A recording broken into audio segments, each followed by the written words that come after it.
So many teenagers across the country are awaiting their results today. What is your message to them as that crucial moment in their lives to date is about to arrive? It's a really exciting day for our young people. I know how nervous they'll be at the moment, and I do just want to say a huge congratulations to all of the young people collecting their results today. They've shown enormous resilience and hard work in the face of lots of disruption in recent years, and they should be enormously proud of what they've achieved. And their teachers and staff deserve our huge praise for all the work that they've done to support young people. To our young people receiving their results, there are lots of great options out there in terms of what you can go on to do next.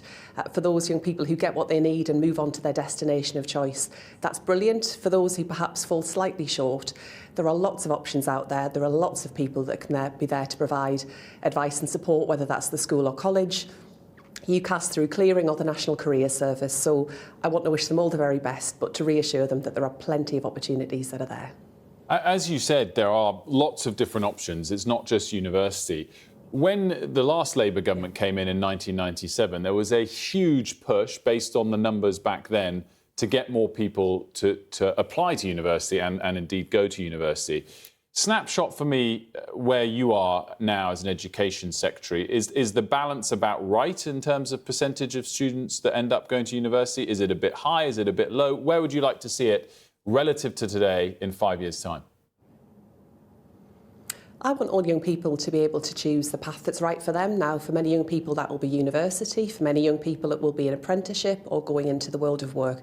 It's about having those range of options that are available. And I think, sadly, whatever the headline figure in terms of university applications, we do still see, sadly, very big differences between different parts of the country. So, for example, you're far more likely to apply to university from London in the southeast than you are from the northeast, where I'm from. So it's not kind of a flat figure across the country. There are big gaps, big differences, and actually that they've been growing in recent years. And the same is sadly true where it comes to some of our outcomes. And I'm absolutely determined to turn that around, because I don't believe where you're from should determine what you can go on to achieve, and it certainly shouldn't limit your choices and options. I wanted to talk a little bit about university funding. It's no secret that they feel they're underfunded at the moment, and tuition fees have been essentially flat since 2012, a slight increase in 2017. As a result, universities have been taking on a lot more foreign students. They now make up 26% of the total, and over 40% of their total funding. They can charge overseas students a lot more. From here, what is the lesser evil in your eyes, or the lesser negative in your eyes? Letting the percentage of the total student pool increase from overseas students, or putting up the tuition fees that they can charge domestic students? So first of all, it's not the case that international students are taking places that would have otherwise been available to domestic students. In fact, those international students will be cross-subsidising the studies of students from the UK. And we've seen a drop, actually, in terms of undergraduate admissions from international students in this phase. But I do think international students have got an important contribution to make in our towns and cities. They're part of the growth and the opportunities that will be available for the whole community. And our universities are a tremendous engine of growth in so many of those places, and I want to help them to succeed. Now, I know they face lots of challenges at the moment. That is absolutely crystal clear. And that's why I took urgent action, immediate action, on becoming Secretary of State to refocus the work of the regulator, the Office for Students, on financial sustainability. Because I think the last government were far too focused on picking fights and on suggesting somehow that university wasn't for some people, rather than actually acting in the national interest to make sure that our brilliant universities, who are, a beacon around the world and are so well respected, are able to succeed into the future, and that's my focus. Should the visa restrictions for foreign students that the last government imposed right at the end of their government, so we haven't really seen the full effects of it yet, should those be reversed? We don't intend to change that, but what I do say is that international students who come to our country and study do make a tremendous contribution. I mean, in economic terms, into where it comes to the communities where they will come and live. Sunderland, where I'm a Member of Parliament, we have lots of students that come from around the world, often as postgraduate students, that study and make a contribution. But it's also a big part of our reach around the world, the impact that we can have as a country, the business links, the trading links, the opportunities and the bridges that we build between nations.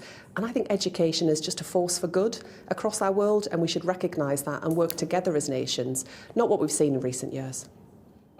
What about tuition fees for domestic students? They were £9,000 in 2012. If they'd been adjusted with inflation, they'd be over £12,500 today. They're not. They're £9,250. So a £250 increase in 12 years. I mean, should there be some closer mapping of inflation increases? Because clearly costs would have gone up significantly for universities. And will you at any point in the 5 years ahead put up tuition fees caps for domestic students? So I do recognise the challenge, and I hear that message from institutions as well. But I think that's a really unpalatable thing to be considering, not least because I know that lots of students across the country are already facing big challenges around the cost of living, housing costs. Lots of students I speak to who are already working, lots of jobs, extra hours in order to pay for their studies. So I do want to ensure that we reform the system overall. I've been looking at what the options around that will be, and I hope at a later stage to be able to say more about that.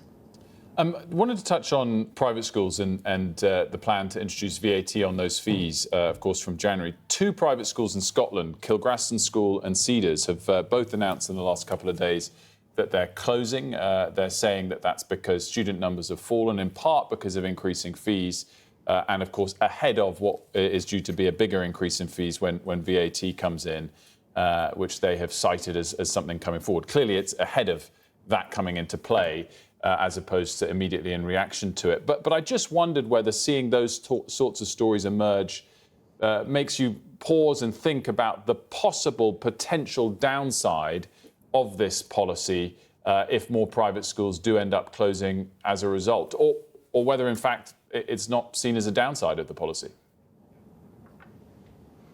Well, I think what we've seen is that private schools are businesses that can make choices about how they manage their budgets, the level of fees that they charge, and ultimately it's about how attractive they are to families in terms of the numbers of students that are sent there.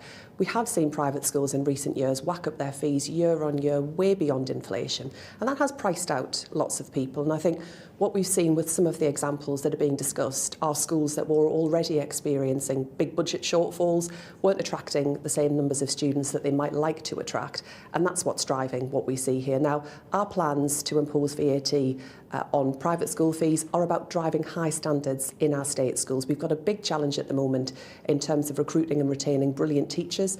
I'm determined that we will crack that we will make sure that teaching is a great place for people to come and work. We've already made progress in terms of the teaching award, the pay award that we were able to deliver. But we need to do more, and we do need to raise money to invest in our public services and to invest in our schools. And that's my focus as Secretary of State, making sure that we've got brilliant teachers supporting our young people, and that does involve making choices.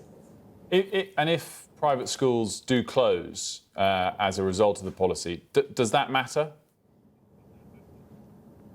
I want private schools to be an option for those parents who choose to send their children there. Of course, they will be able to continue to do so. I know the parents want to do what's right by their children, and that's absolutely as it should be.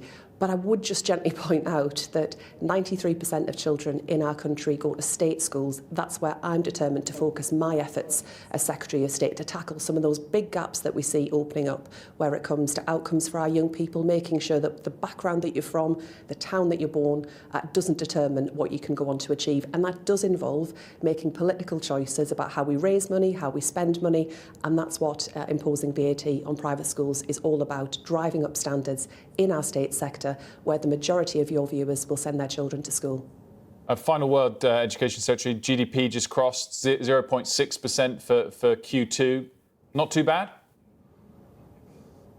Well, we know we face big challenges in the economy, an economy that's built on weak foundations. The new Chancellor, Rachel Reeves, has sought to stabilise the economy, demonstrate that we will be taking the action necessary to support investment into our economy and to get growth back in a much more sustained way into the future, so we can improve living standards, improve our public services and make sure that Britain is a really great place for people to come and invest.